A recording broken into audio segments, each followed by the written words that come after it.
Hello all, Shadwell here, ready to talk about the next film in my collection, Day of the Panther from 1988. It's the third film in the 50 Drive-In Movie Classics collection, is directed by Brian Trenchard Smith, and stars Edward John Staszak and John Stanton. Well, I must say that even though I'm only 3 films into the 50 Drive-In Movie Classics collection, it is a vast improvement over the previous 50-pack. I was worried that all these 50-pack movies would suck, and it is starting to turn out that that's not necessarily true. I mean, they're not Shakespeare, but they're not complete wastes of my time like most of the 50 Decrepit Crypt of Nightmares was. So, I wasn't exactly sure what to expect going into Day of the Panther, but I thought it might be another erotic thriller like The Devil with Seven Faces, and maybe it'd have a panther in it the same way Dario Argento's first film, The Bird with the Crystal Plumage, had a peacock.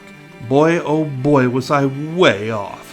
Day of the Panther, which should be retitled Days of the Panther, and you'll find out why in a minute, is about Jason Blaze, a martial artist trained as a preeminent individual that goes by the moniker of Panther.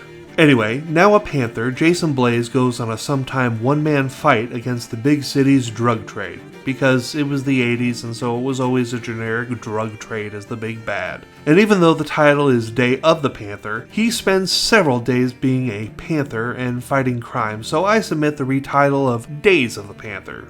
This was made in 1988, and nowhere is that more prevalent than in the score. Holy shit, does it go 80s and it goes hard. I'm kind of in love, and not in an ironic way. Although this film isn't great, the attractiveness of the martial artist antagonist Baxter kept me very interested in the film. Baxter is a late 80s dreamboat.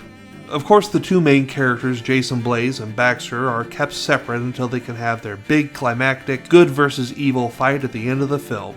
They're even so nice as to one wear white and the other black, so we know who is the good guy and who is the bad guy. This is helpful as they are a little easy to confuse for each other when they're in the middle of the fight scene and the camera is pulled away from the action a bit. There's also a female love interest character because isn't there always in these movies? The best part of the movie, actually, is when Gemma, the love interest, does a sensual-ish dance in front of Jason as he lifts weights, and for one moment, it looks like she's going to give him a beige as he lifts weights. It's very funny. There's a sequel too, but I probably won't be running out to find it anytime soon. C-. Tomorrow we go to another Francis Ford Coppola directed film, Bram Stoker's Dracula. See y'all then.